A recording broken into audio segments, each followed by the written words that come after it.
जय नमोस्तु नमोस्तु नमोस्तु। नमो हरिहंताणं, नमो सिद्धाणं, नमो ऐर्याणं, नमो वज्रायाणं, नमो लोये सव्यसाहुणम्। ओकारं बिन्दुसंयुक्तं नित्यं ध्यायन्ति योगिनः, कामदं मोक्षदं चैव ओंकाराय नमो नमः। अविरल शब्द घनोग प्रक्षालित सकल भूतल मलकलंका, मुनिभिरुपासित तीर्था सरस्वती हरतु नो दुरितान्। अज्ञानतिमिरान्धानां ज्ञानाञ्जनशलाकया चक्षुरुन्मिलितं येन तस्मै श्रीगुरुवे नमः। श्री परम गुरुवे नमः। परम्पराचार्य गुरुवे नमः। सकल कलुष विध्वंसकं श्रेयसां परिवर्धकं धर्म संबंधकं भव्य जीवं मन प्रतिबोधकारकं पुण्य प्रकाशकं पाप प्रणाशकमिदं शास्त्रं श्री संयम प्रकाश नामधेयम्। अस्य मूल ग्रंथ कर्तारय श्री सर्वज्ञ देवास तदुत्तर ग्रंथ कर्तारय श्री गणधर देवा प्रति गणधर देवास तेषां वचनानुसारम् आसाद्य आचार्य श्री कुंद नामनाय आचार्य सूर्य सागरेण विरचितं श्रोतारय सावधानतया शृण्वन्तु। मंगलम भगवान वीरो मंगलम गौतमो गणी, मंगलम कुंद कुंदाद्यो जैन धर्मोस्तु मंगलम। सर्वमंगल मांगल्यम सर्वकल्याणकारिकं प्रधानं सर्वधर्माणां जैनं जयतु शासनं। जैनं जयतु शासनं, जैनं जयतु शासनं। संयम प्रकाश नाम का ये ग्रंथ है, आचार्य महाराज सूर्य सागर जी साहब द्वारा लिखी गई यह सुंदर अनुपम रचनाएं हैं। छोटे छोटे से प्रकरण दिए जा रहे थे। मनुष्य जीवन कितना बहुमूल्य है, मनुष्य पर्याय विशेष आदरणीय है। मनुष्य पर्याय का विशेष रीति से आदर करना चाहिए, सम्मान करना चाहिए। हम यदि अपने इस मनुष्य पर्याय का सम्मान नहीं करेंगे तो कोई हमारी आगामी पर्यायों का भी सम्मान नहीं करेगा। जब हमें अपनी ही कद्र नहीं है तो कौन हमारी कद्र करेगा? ये तो बताओ। जिन्हें खुद की ही महिमा नहीं है, दुनिया में कौन उनकी महिमा जाने। दुनिया में जैसे सेल्फ रेस्पेक्ट कह कर के पुकारा जाता है, बस वैसा ही कुछ समझ लीजिए। हमें अपने इस मनुष्य पर्याय की कीमत, महिमा, वैल्यू ये सब जानना चाहिए। ये सब प्रकरण यहाँ बतला रहे थे और हमें इस मनुष्य जन्म को किस प्रकार सफल और सार्थक करना है या कर ही लेना चाहिए, ये प्रकरण भी आज हम आपके बीच में चलाने वाले हैं। पहले थोड़ी बहुत चर्चा हम करेंगे भरत चक्रवर्ती का देवों द्वारा किस किस प्रकार कहाँ कहाँ सम्मान हुआ, वो कुछ चर्चाएं कर लेवें, पढ़ लेवें। यहाँ पढ़ने जैसा प्रकरण है, कहाँ कहाँ क्या क्या उसके साथ में परिस्थितियाँ बनी, और फिर हम थोड़ी बहुत चर्चा करेंगे आपके बीच में कि ये श्रावक कुल प्राप्त करके हमें इसे सफल बना लेना चाहिए। इसके बारे में मनुष्यों द्वारा देवों के नमस्कार का विधान न मिलकर, पेज नंबर है 590, संयम प्रकाश ग्रंथ 590 नंबर पेज। मनुष्यों द्वारा देवों के नमस्कार का विधान न मिलकर उससे प्रतिकूल देवों के द्वारा मनुष्यों के आदर का विधान मिलता है। क्या क्या कह रहे हैं? मनुष्यों द्वारा देवों को नमस्कार का तो विधान नहीं मिलता, लेकिन उसके प्रतिकूल यदि हम बात करें, उसके विरुद्ध यदि हम बात करें, तो देवों के द्वारा मनुष्यों का जो आदर किया गया वो चर्चा ज़रूर शास्त्रों में जानने पढ़ने देखने को मिलती है। भरत चक्रवर्ती का देवों द्वारा सत्कार इस प्रकार हुआ। भरत चक्रवर्ती द्वारा देवों का किस प्रकार आदर सत्कार सम्मान हुआ, उसे देखिए। निर्देशैरुचितैश्चास्मान् संभावयितुम् अर्हसि। वृत्तिलाभादपि प्रापस्तल्लाभे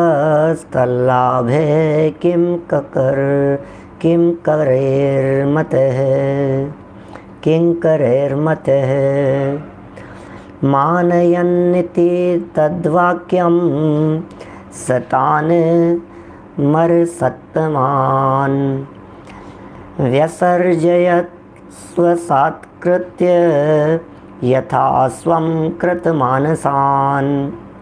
आदि पुराण के 2 श्लोक यहाँ प्रस्तुत किए हैं। हे देव माने भरत चक्रवर्ती से कह रहे हैं, हे देव उचित आज्ञा के द्वारा हमसे आप सत्कार के योग्य हो। भरत चक्रवर्ती से कह रहे हैं देवलोग। भरत चक्रवर्ती माने मनुष्य गति का जीव, देवलोग माने स्वर्ग के देव, देवगति के जीव। वे एक मनुष्य गति के जीव भरत चक्रवर्ती नामक व्यक्ति से ये कह रहे हैं कि आप हमारे द्वारा सत्कार के योग्य हो, क्योंकि सेवक लोग प्रायः उपजीविका की प्राप्ति होने से भी स्वामी की आज्ञा का बहुत सम्मान करते हैं। आप हमारे को कार्य प्रदान कर रहे हैं, इसलिए जगत में बहुत महिमा होती है मालिकों की, आपका हम बहुत सम्मान करते हैं। सेवक लोग स्वामी की आज्ञा का बहुत सम्मान करते हैं। इस प्रकार के उस देव के वाक्यों को सत्कारित करते हुए भरत ने शब्द जोड़ लीजिएगा अपनी पुस्तकों में। भरत ने यथा योग्य उस मागध देव को अपना दास बनाकर विदा किया। मागध जाति का देव था, या मागध नाम का देव था। वैसे मगध जाति है एक देवों के विशेष प्रकार की। तो उस देव को अपना दास बनाया और उसे वहाँ से विदा किया। मागध देव को यथा योग्य उस मागध देव को दास बना करके देव ने सत्कारित किया। देव ने सत्कार किया भरत का, और भरत ने उस सत्कार को स्वीकार कर लिया। देखिए आगे भी कह रहे हैं, आदि पुराण 20वें पर्व का 159, 160 और 161 नंबर का ये श्लोक है। पुरोधाय शरम रत्न पटले सुनिवेशितम मागध प्रभुमानं सी धार्य स्वीकुरु मामिति चक्रोत्पत्ति क्षणे भद्र यन्नार्य मौनभिराम का महान्तम अपराधम नस्तम क्षमस्वार्थितो मुहुः युष्मत्पाद रज स्पर्श द्वार्धिरेव न केवलम पूजा वयमपि श्रीमंस त्वत्पादाम्बुज सेवया। रत्न के पिटारों में शब्द जुड़ेगा यहाँ। रखे हुए बाणों का, वाणा लिखा हुआ है, बाणों का, रत्न के पिटारे में रखे हुए बाणों का भरत के सामने रखकर, बाणों को रत्न के पिटारे में रखे हुए बाणों को भरत के सामने, समाने लिखा हुआ है, सामने कर लीजिए उसको, सामने रखकर मागध देव ने भरत को नमस्कार किया और कहा, देखो मागध जाति का देव वो आधीन हो गया है, भरत चक्रवर्ती के अधीन हो गया है, सेवा करने के लिए आया है। भरत चक्रवर्ती को मगध जाति का देव अपना पूज्य समझ रहा है। रत्नों के पिटारे में बाण रख करके लेकर के आया है और बाण ला करके भरत चक्रवर्ती के सामने रखकर भरत चक्रवर्ती को नमस्कार कर रहा है और कहता है कि हे प्रभु, मैं उपस्थित हूँ, अब आप मुझे अपना ही समझिए। ये कितना गजब गजब की बात है ये, हैं? देव लोग आकर के किस तरह विनयवान होकर के चक्रवर्ती सम्राट के सामने अपना मस्तक धर देते हैं, अपना मस्तक झुकाते हैं, हाथ पांव जोड़ करके वहाँ अर्दली में खड़े रहते हैं। मनुष्य गति के जीव हैं भरत, उनके सामने ये स्थिति बनी है। हे स्वामिन, हम अज्ञानी लोग चक्र उत्पन्न करने के समय ही उपस्थित नहीं हुए, यह हमारा बड़ा अपराध हुआ।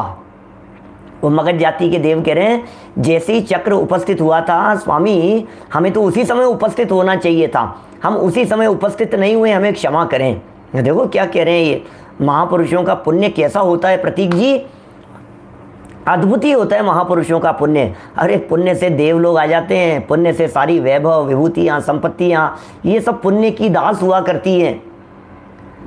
ये सब पुण्य की दास हैं, पुण्य की सेवक हैं, पुण्य की ही उपासना करने वाली हैं। जितनी रिद्धियाँ हैं, जितने देवी देवता हैं, जितनी शक्तियाँ हैं, जितनी प्रभुता जगत में दिखाई देती है, ये सब पुण्य के दास हुआ करते हैं।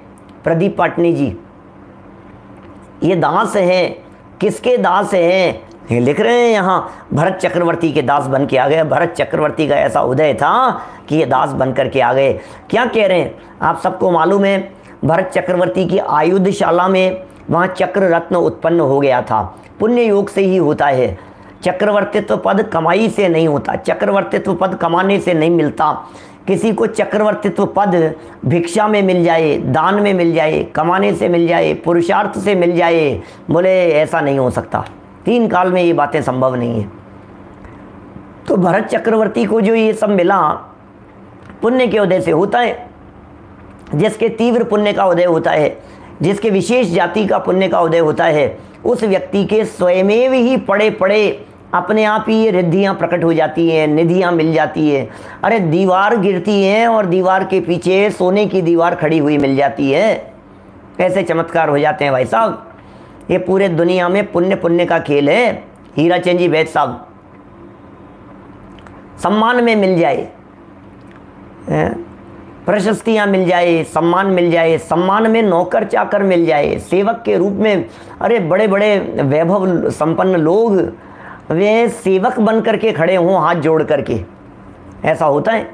जिनका पुण्य विशेष बलवान होता है उनके आगे ये संपत्तिशाली लोग भी, वैभवशाली लोग भी हाथ जोड़ करके विनम्रता पूर्वक खड़े हो जाते हैं, चरणों में पड़ जाते हैं। ऐसा ही सब कुछ है। बोलो ये क्या लिख रहे हैं भाई मोक्ष? अभी कुछ दिन पहले 700 करोड़ का एक रत्न निकला किसी एक व्यक्ति के आंगन में। बोलो शिवकांत जी साहब, किसके आंगन में कौन सा रत्न निकल जावे किसको पता है? आपने मकान बनाने के लिए, नीचे तलघर बनाने के लिए खुदाई की और उस खुदाई में, अजय सोगानी जी साहब, उस खुदाई में रत्न निकल गए। अब ये कितना कमाना पड़ा उन रत्नों को प्राप्त करने के लिए। सहे जी आप खड़े थे, खड़े नहीं होते तो वे कारीगर छिपा करके ले जाते अपने थैले में। आप वहाँ खड़े हुए थे, वो वहाँ से निकल गया। ये सब विशेष पुण्य के उदय की बात है। ये इस तरह की बातें सहज ही हो जाया करती है पुण्यशालियों के जीवन में। ये मगध जाति के देव किस तरह की बात कह रहे हैं, देखिए कितने सुंदर उनके वचन तो सुनिए जरा।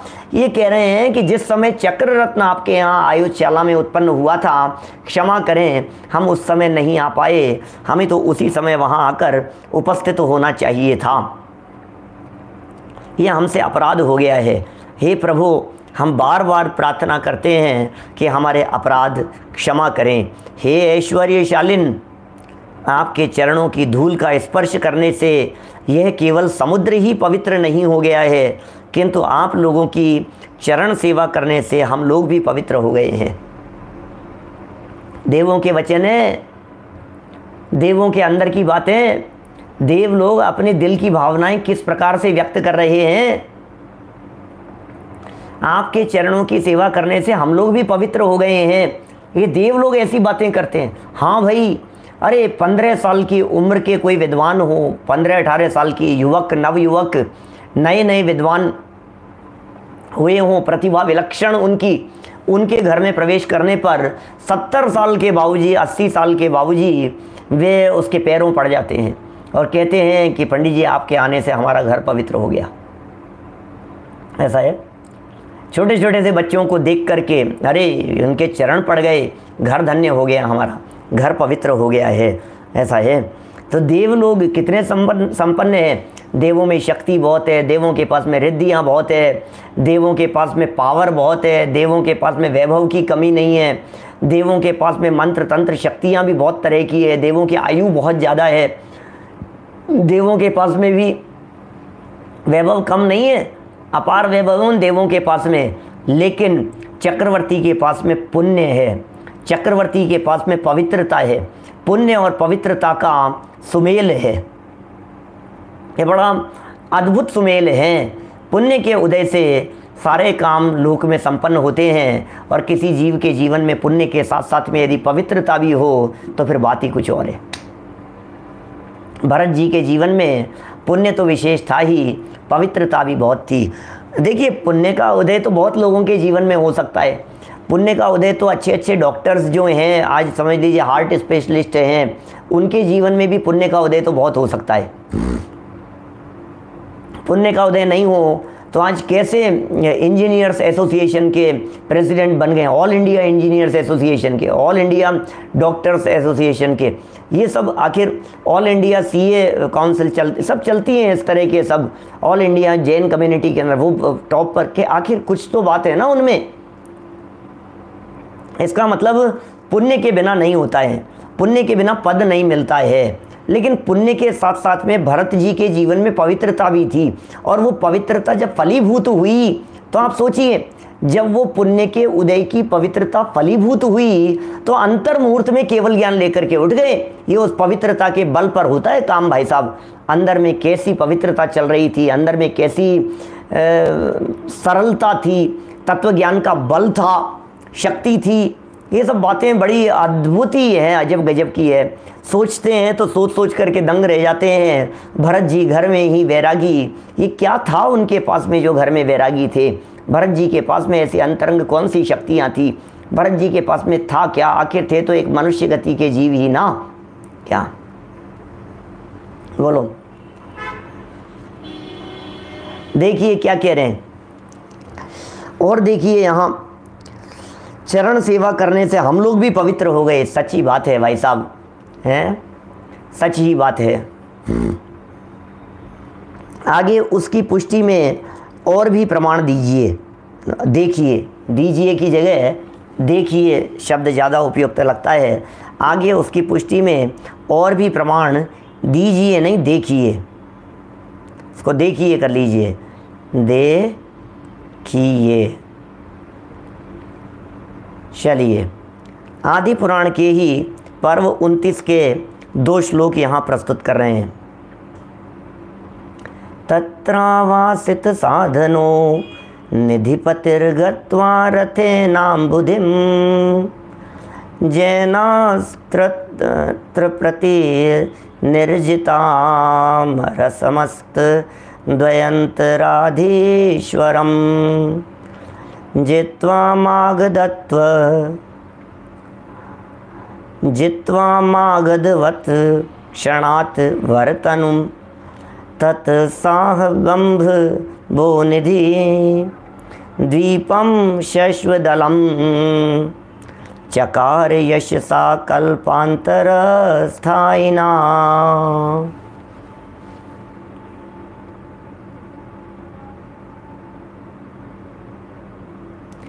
लेभे भेद्यमुरश्चदं वर्तनो ग्रैवेयकं च स्फुरत् चूडारत्नमुदंशु दिव्यकटकान् सूत्रं च रत्नोज्ज्वलम् सद्रत्नैरिति पूजितः स भगवान् श्रीवैजयन्तार्णवे द्वारेण प्रतिसन्निभृत्य कटकं प्रावीक्ष्य दूतोरणम्। वो है शार्दुल विक्रीडित, ऊपर भी इसी तरह की धुन में गाया जाता तो बराबर व्यवस्थित होता। चलिए देखें अर्थ इसका क्या लिख रहे हैं। जिसने अपनी सब सेना को किनारे पर छोड़ दी है, भरत चक्रवर्ती के बारे में कह रहे हैं, सेना को किनारे पर छोड़ दी है और विजय करने वाले शस्त्रों से मागध देव सभी जिसने जीत ली हैं, मागध देव सभा जिसने जीत ली है, ऐसे उस निधियों के स्वामी भरत ने, निधियों के स्वामी हैं भरत, उस भरत ने रथ में बैठकर समुद्र में जाकर व्यंतरों के स्वामी वर्तनु देव को भी मागध देव के समान जीता। ये गाद देव लिखा है ना, इसको मगध कर लीजिए, मगध देव, मागध देव के समान जीता। और इस वर्तनु नाम समुद्र के द्वीप को कल्पांत काल तक टिकने वाले यश से सदा के लिए सुशोभित किया। उसने भरत को कभी न टूटने वाला कवच, दैदीप्यमान हार, प्रकाशमान चूड़ा, रत्न, दिव्य कड़े और रत्नों से प्रकाशमान यज्ञोपवीत, जनेऊ, ये सब चीज़ें दी। आप देखिए, वो मागध देव को जीत लिया, वर्तनु देव को जीत लिया, ये व्यंतरवासी देवों को जीत लिया, ये सब देव उसके अधीन हो गए और देवों ने भरत चक्रवर्ती का कैसा सम्मान किया कि उसे दैदीप्यमान हार, प्रकाशमान चूड़ामणि और न मालूम क्या क्या इस तरह के दिव्य रत्न, कड़े, जनेऊ, ये सब उसे प्रदान किए। देखिए ये क्या कह रहे हैं, जीत लिए माने अधीन बना दिए, है ना, उनको अपना सेवक बना लिया, उनको अपने मन से जीत लिया, अपने कार्यों से जीत लिया, अपनी योग्यता से जीत लिया, उनको अपना दास बना लिया। आगे, प्रभासम जयत तत्र प्रभासम व्यंतर प्रभुम, प्रभा समूह मर्कस्य स्वभासातर जगयन प्रभु। अपनी कांति से सूर्य की कांति को लज्जित करते हुए भरत ने वहाँ जाकर प्रभास नाम के व्यंतरों के स्वामी को जीता और प्रभास नाम के क्षेत्र को अपने अधीन किया। लो, कितने कितने क्षेत्रों को ये जीतते चले जा रहे हैं और वहाँ मौजूद व्यंतरों को अपने अपने अधीन करते चले जा रहे हैं। फिर प्रभास नामक देव को जीत लिया, सूर्य की कांति को लज्जित करते हुए। इसका मतलब कैसी सुशोभा के साथ में, कैसी कांति के साथ में वे चक्रवर्ती सम्राट आगे बढ़ते चले जा रहे थे। आगे कहते हैं आदि पुराण पर्व 31 95 नंबर का श्लोक, स प्रणामं च संप्राप्तुम तम वीक्ष्य सहसा विभ्रुः, यथार्ह प्रतिपत्यास्मायासनम प्रत्यपादपत्। आते ही कृतमाल देव ने भरत चक्रवर्ती को नमस्कार किया और भरत ने यथा योग्य सत्कार करके उसे आसन दिया। कैसे देव लोग आते होंगे, ये चौथे काल में सब ये चलता ही रहता है। चौथे काल में कभी कोई देव आ रहे हैं, कभी कोई देव आ रहे हैं, कभी कोई आ गए हैं, कभी कोई विमान उतर रहा है, कभी कोई विमान आ गया है, कभी कोई व्यंतर आ गए हैं। इस तरह की परिस्थितियां चौथे काल में इस धरती पर भरत क्षेत्र में निरंतर बनती ही रहती थी। ये कोई नई आश्चर्यकारी बात नहीं है। अपने को ऐसे लग रहा है अभी ये देव आ गया, अब उस देव को जाकर के जीत लिया, फिर वो देव सेवक बन करके आ गया। ये कैसी बातें चल रही है, सुन सुन करके हमारे को थोड़ा सा अटपटा जैसा लगता होगा। लेकिन आप सोचिए, आज से 400 साल पहले, 500 साल पहले यदि हम इस तरह की बातें सुनते, अरे ये विमान से उतर गए, अरे ये एरोप्लेन से यहाँ उतर गए, तो कैसे अटपटी सी बातें लगती। 500 साल पहले सोचो जरा, उड़न तस्तरे से, हवाई जहाज से, हेलीकॉप्टर से आकर के उतर गए यहाँ से, अरे सुबह इस शहर में, शाम को इस शहर में पहुँच गए। सुबह यशवंत नगर थे, आज जयपुर नगर में पहुँच गए, शाम को आगरा नगर में पहुँच गए, फिर वहाँ पहुँच गए, शाम को बम्बई में जाकर के प्रवचन कर लिया, वहाँ दिल्ली पहुँच करके कर दिया। ये क्या हो क्या रहा है, ये कभी कहाँ और कभी कहाँ, ये कैसा चक्कर है ये ऐसा, ये चक्कर आज के 300 साल पहले यदि कोई देखता, टोडरमल जी साहब को जयपुर से उनके साथी लोग जो दक्षिण भारत में गए, 4 महीने लगे उनको दक्षिण भारत, और उसमें भी उनके एक साथी डालू राम की मौत हो गई। 4 महीने में जाकर के पहुंचे दक्षिण भारत में। अभी 4 घंटे के अंदर पहुंचते हैं अपन। सुबह प्रवचन करके भोजन करके यहाँ से निकलो और शाम को वहाँ जाकर के भोजन कर लो और प्रवचन कर दो, शाम को वहाँ 8 बजे पहुँच करके। ऐसा है। तो हमें अभी आश्चर्य लग रहा है, जैसे 400 साल पहले वालों को अभी की स्थिति देख करके आश्चर्य लगेगा, ऐसे हमें आश्चर्य लग रहा है। देव को जीत लिया, देव को अधीन बना लिया, देव उनके दरबार में आ गए, देव को उचित आसन प्रदान कर दिया। ये कैसी बातें हो रही है, ये सब तीसरे काल के अंत की बातें हैं। तृतीय काल के अंत की परिस्थितियों की चर्चा चल रही है। उस समय वो काल चल रहा है। अभी चक्र रत्न प्रकट हो गया था। ऋषभ देव स्वामी के अभी मोक्ष जाने में 1 लाख पूर्व 1000 वर्ष कम इतना बाकी है, 1 लाख पूर्व बाकी है, और चक्र रत्न प्रकट हो गया है इधर भरत जी को। 60,000 वर्ष में जाकर के आ गए। अभी तो लाखों पूर्व तक 1 लाख पूर्व तक ये यहाँ चक्रवर्तित्व पद में रहेंगे, तब तक तो निर्वाण नहीं होगा ऋषभ देव स्वामी का। इसका मतलब तीसरे काल की घटना चल रही है सब कुछ। मैंने ऋषभ देव स्वामी से इसलिए जोड़ा क्योंकि ऋषभ देव स्वामी का निर्वाण तीसरे काल में हो गया था, इसलिए मैंने उन सब बातों को जोड़ा कि अब ये तीसरा काल ही चल रहा है, जब चक्र रत्न प्रकट हो गया था चक्रवर्तित्व पद के साथ में, चक्र रत्न के साथ में देव लोग आ रहे जा रहे हैं और ये माहौल बना हुआ है, ये सब स्थितियाँ। हे देव, आगे देखो क्या कह रहे हैं। हे देव, हम लोग दूर दूर तक अनेक देशों में निवास करने वाले व्यंतर हैं। हे देव किसको कह रहे हैं? ये देव शब्द का प्रयोग भरत चक्रवर्ती के लिए, क्या ये भरत चक्रवर्ती के लिए है ये सारी बातें। हे देव भरत चक्रवर्ती को कह रहे हैं हीराचंद जी साहब।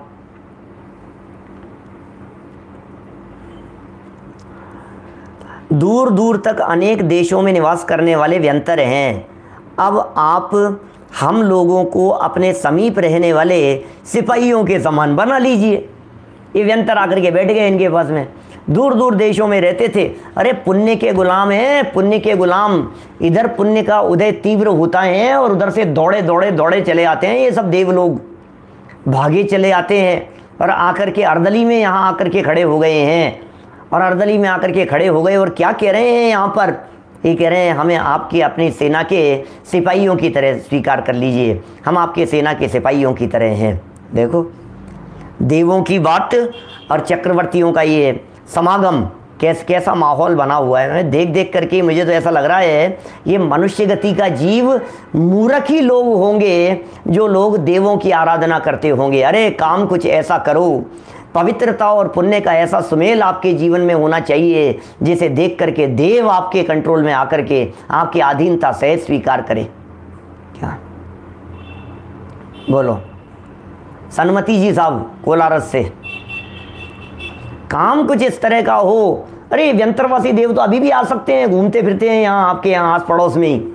चारों तरफ देखेंगे तो किसी बड़ पर, किसी पीपल पर, कभी कहीं कभी कहीं, कभी चौराहों पर, कभी नदी में, नाले के किनारे पर, कहीं गंदे नाले पर, ये सब ये व्यंतरवासी देव घूमते फिरते रहते हैं, यहाँ भटकते रहते हैं। आपका पुण्य तीव्र हो तो आपके चरणों में आ जाएंगे और आकर के कहेंगे क्या हुक्म है मेरे आका, बोलो क्या हुक्म है।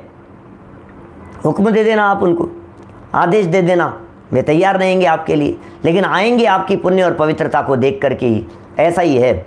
ओम प्रकाश जी योगी साहब देखिए आगे और आदि पुराण के 32वें पर्व का 37 नंबर का श्लोक प्रस्तुत कर रहे हैं। अथ तत्र कृतावासम ज्ञात्वा सनियम प्रभुम अगान मागध वदृष्टुम विजयार्धाधिपः सुरः। नियम के अनुसार भरत ने वहाँ डेरे किए, डेरे डाले।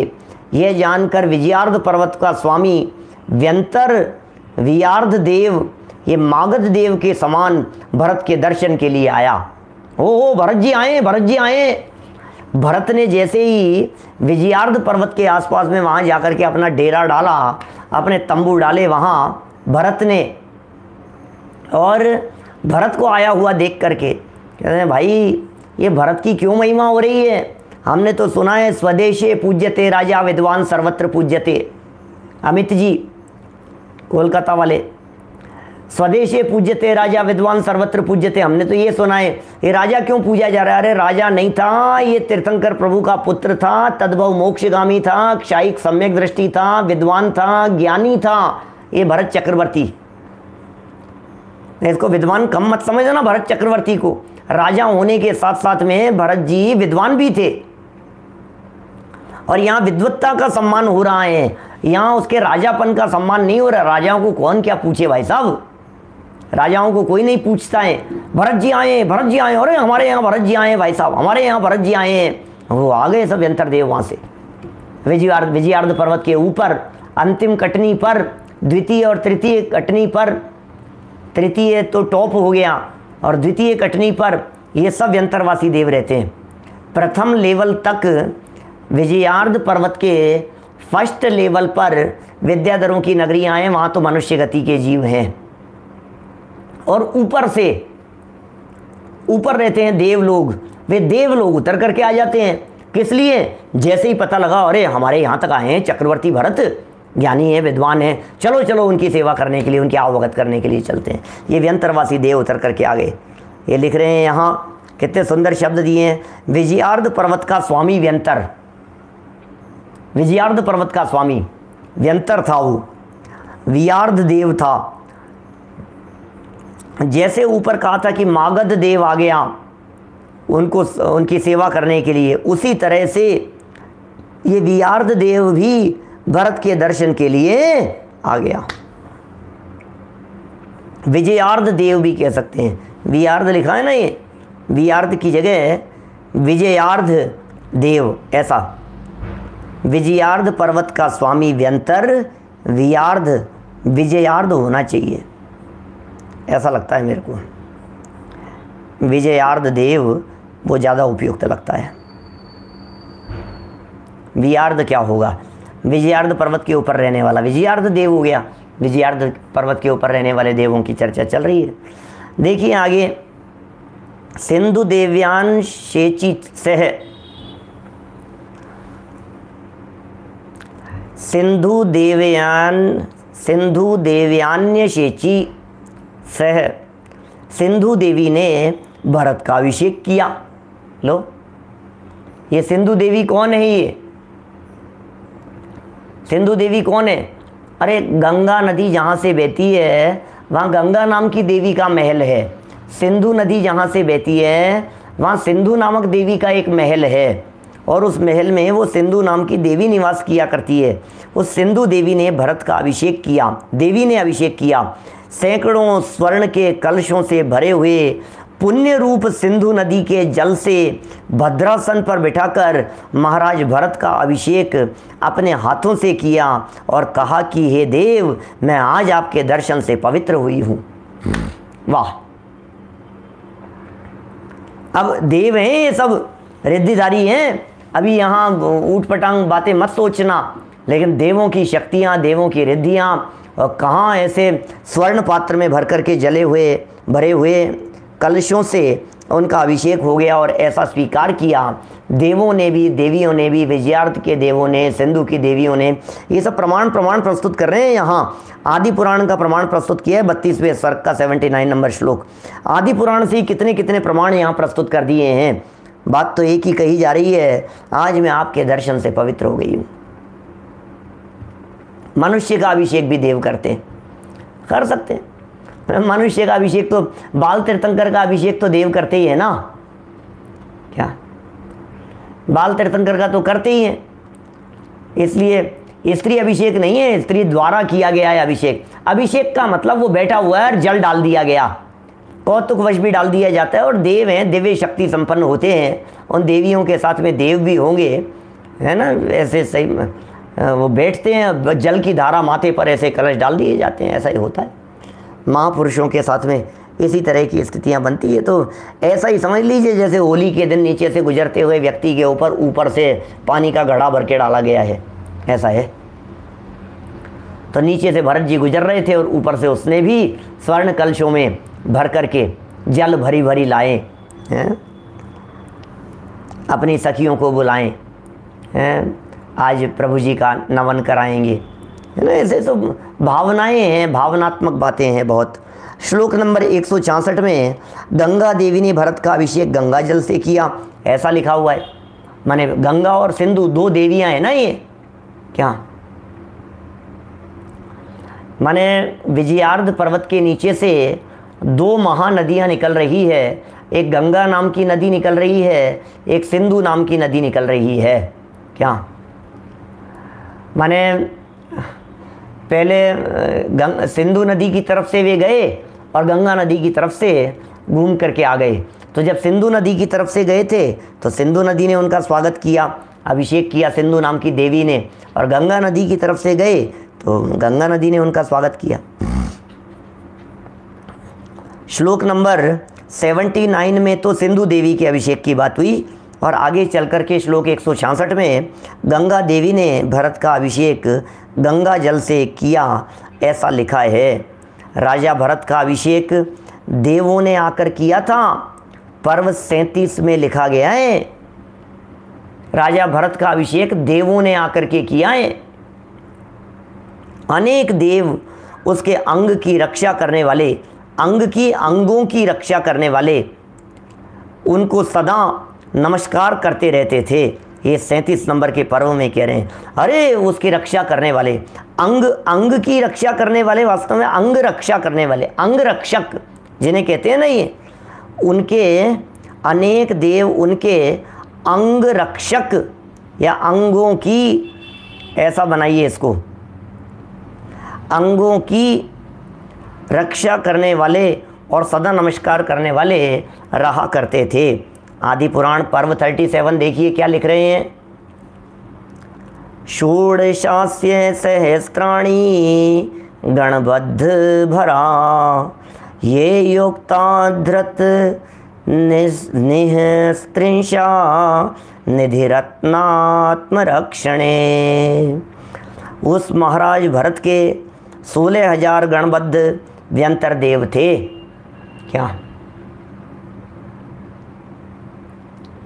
ये नदी को देवी नहीं कहा, वहाँ नदी के ऊपर देवी के महल बने हुए हैं जहाँ से वो नदी बहती है।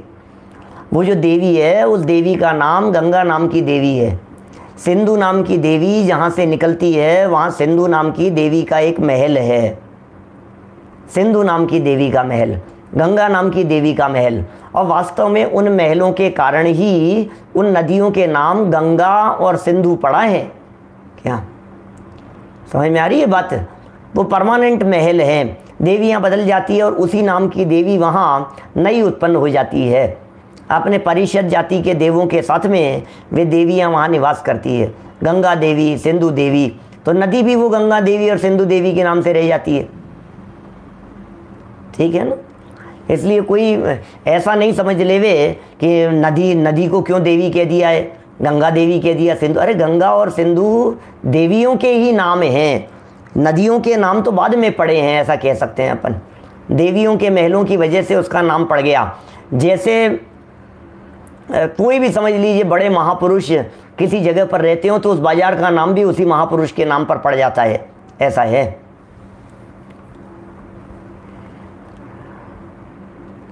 देखिए यहाँ क्या कह रहे हैं, ये कल रात को बतलाया था 34 विजयार्ध पर्वत है। विजयार्ध पर्वत 34 है, 32 विदेश क्षेत्रों में, एक भरत में और एक ऐरावत में 34 विजयार्ध पर्वत हैं। चलिए, उन महाराज भरत ने के 16,000 गणबद्ध व्यंतर थे, लो, जो कि हाथ में तलवार, निधि, रत्न और चक्रवर्ती की रक्षा करने में नियुक्त थे। आप कल्पना कीजिए कैसे वैभव की चर्चा चल रही है। क्या माने देख देख करके आश्चर्य जैसा लगता है। भरत के 16,000 गणबद्ध व्यंतर देव थे। भरत जी के व्यंतर 16,000 व्यंतर थे भरत चक्रवर्ती के, जो कि हाथ में तलवार लेकर के निधि रत्नों की रक्षा करने के लिए, निधियों की रक्षा करने के लिए, रत्न की रक्षा करने के लिए, स्वर्ग के क्या कहते हैं चक्रवर्ती की रक्षा करने के लिए। अब ये निधि रत्न लिखा है, निधि एवं रत्न आना चाहिए। निधि अलग है, 9 निधि हैं और 14 रत्न हैं, तो वे लगा देना चाहिए बीच में। ये वास्तव में अशुद्धियाँ इसमें रह गई है इसके छपने में। तलवार लेकर के निधि की रक्षा कर रहे हैं, तलवार लेकर के और किसकी रक्षा कर रहे हैं? रत्न की रक्षा कर रहे हैं। पहले अपन ने 14 रत्न पढ़े थे, चक्रवर्ती के 14 रत्न कौन कौन से होते हैं, चक्रवर्ती की 9 निधियाँ कौन कौन सी होती है, ये सब अपन ने पहले पढ़ ली थी। और 16,000 तो बॉडीगार्ड हैं पटनी जी साहब, 16,000 तो बॉडीगार्ड जैसे, किसके? पटरानी की रक्षा करने वाले 16,000 देव होते हैं भाई साहब। पटरानी की रक्षा करने वाले 16,000 देव, एक एक रत्न की रक्षा करने वाला 1,000 देव, एक एक निधि की रक्षा करने वाला 1,000 देव। 14 रत्न और 9 निधियाँ 23 हो गई। ये 23,000 देव तो इनकी रक्षा करने वाले हैं, जिनमें पटरानी के 16,000 देव रक्षा कर रहे हैं, स्वयं की रक्षा करने वाले हैं। ये अद्भुत है बातें। देखिए क्या लिख रहे हैं आगे। आगे एक छोटा सा प्रकरण और है, 10 मिनट का प्रकरण है, आप लोग कहें तो पूरा कर देता हूँ, और यदि नहीं कहें तो इस प्रकरण को अपन कल भी चला सकते हैं। यहाँ तक का जो अपना प्रकरण था, इस प्रकरण में एक महत्वपूर्ण बात जो इतनी देर से कही जा रही है, जो पिछले प्रवचन के अंदर कही थी, जो उसके पिछले प्रवचन में कही थी, जो पिछले 3, 4, 5, 7 दिन से जो चल रही है। दिल्ली में हमने जो ये प्रकरण शुरू कर दिया था, फिर जयपुर में और फिर यशवंत नगर में भी हम इतने दिन घूम करके आए, आगरा में भी की चर्चा। अरे मनुष्यों की कीमत वाला प्रकरण चल रहा है, मनुष्यों की कीमत वाला भाई साहब। मनुष्य बहुमूल्य हैं, मनुष्य भाग्यशाली हैं, मनुष्य अपने भाग्य को नहीं समझ रहे हैं, ये समझ में नहीं आ रही है। मनुष्यों को ये बात समझ में नहीं आ रही है कि मनुष्य कितने भाग्यशाली हैं, ये अंदाजा नहीं है क्या। जन्म श्रावक कुल पाकर के, हो जी तुम नरभव सफल करो जी, जिन वाणी बोले छे। क्या?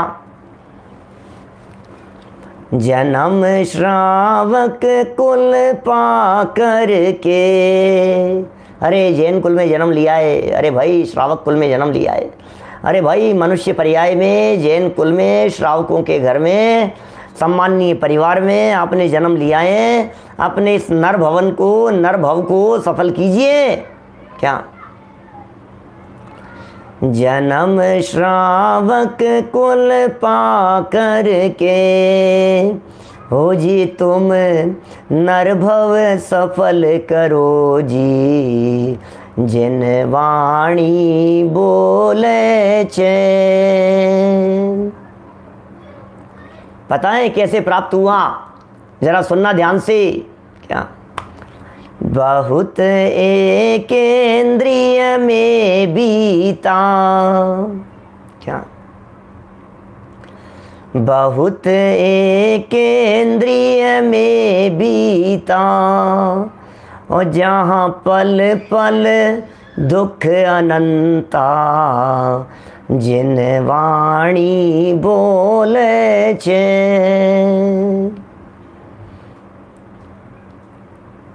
निकल जब त्रस में आया जी, अपनी दास्तां सुना रहे हैं भाई साहब, कहाँ से कहाँ पहुँचा। एक इंद्रिय में बहुत लंबा काल व्यतीत किया था, कुछ हाल बेहाल थे उस समय।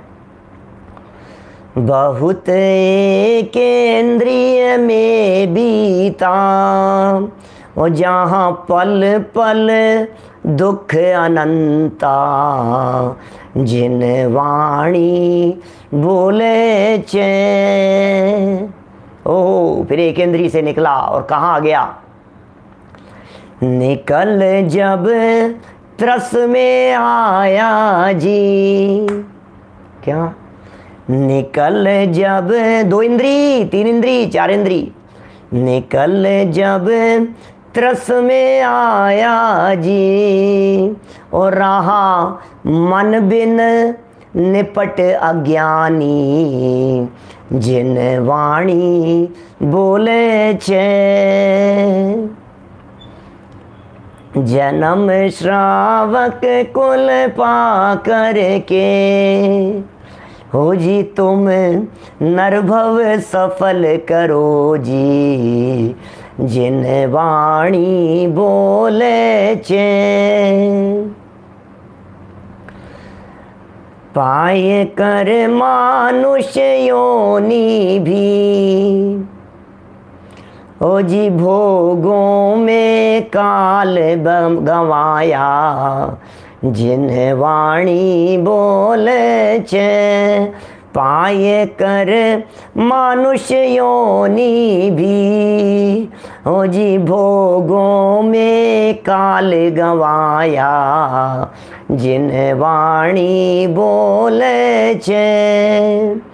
मिला अब उत्तम शुभ संयोग। क्या कह रहे हैं जिग्नेश भाई? अंतिम लाइन महत्वपूर्ण, दिग्दर्शन करा रहे हैं, भाव वासन करा रहे हैं, हमारे को प्रेरणा दे रहे हैं। मिला अब उत्तम शुभ संयोग, ये महासंयोग मिल गया है हमारे को, मनुष्य जीवन में महाभाग्य से मिल गया है।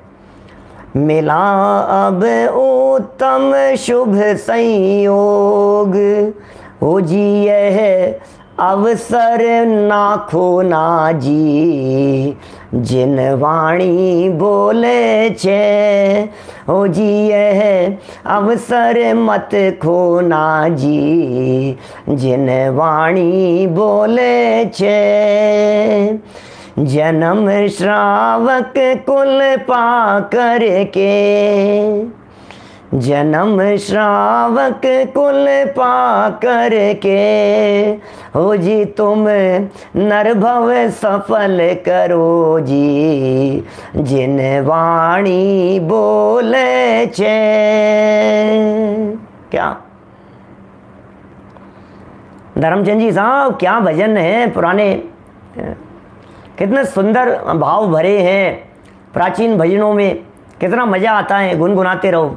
हो जी यह अवसर मत खोना जी, नहीं मैं देवगति में चला जाऊंगा, देव में, अरे क्या देव देव कर रहा है तू, ये नर देह मिली है, इसका विचार नहीं कर रहा है, इससे उत्तम संयोग नहीं मिलेगा।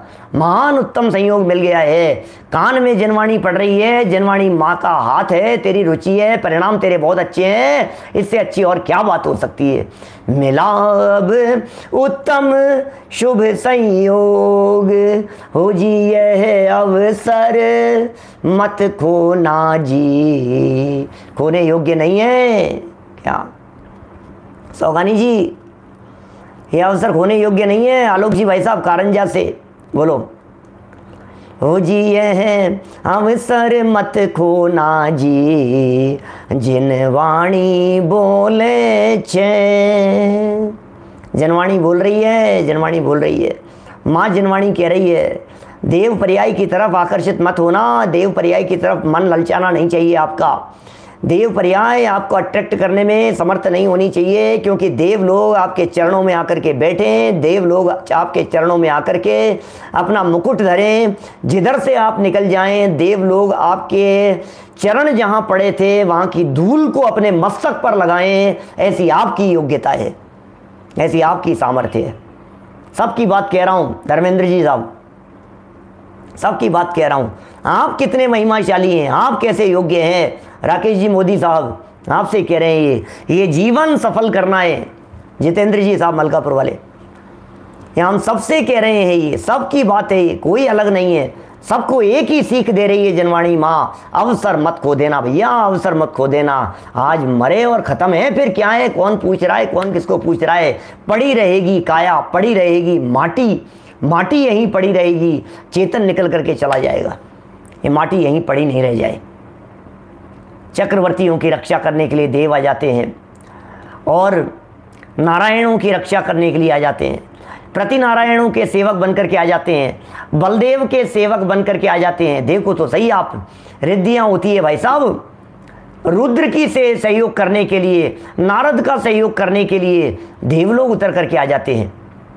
रिद्धिधारी मुनिराज, भावलिंगी संत, उपयोग जिनका स्वभाव सन्मुख होता है, वहाँ सब देव लोग दौड़े दौड़े दौड़े चले आते हैं। देव लोगों को भी महिमा आती है भाई साहब, देख देख करके। जैसे वैभव संपन्न सेठ साहब छोटे छोटे से बच्चों को देख देख करके, उनकी वाणी सुन करके प्रभावित होकर के दौड़े चले आते हैं, ऐसा होता है। अरे चलो वो बच्चा आया, और वो देख सुन करके देखो उस बच्चे को, उस लड़के को सुन करके देखना, दौड़ते दौड़ते चले आते हैं सेठ जी साहब। चूक नहीं जाए ये अवसर, ये चूकने जैसा नहीं है, ये दाव मत चूको, यह मत चूको चौहान जैसी स्थिति है। सही कहा आपने। क्या चलिए, तो कहाँ आ गए हैं अपन।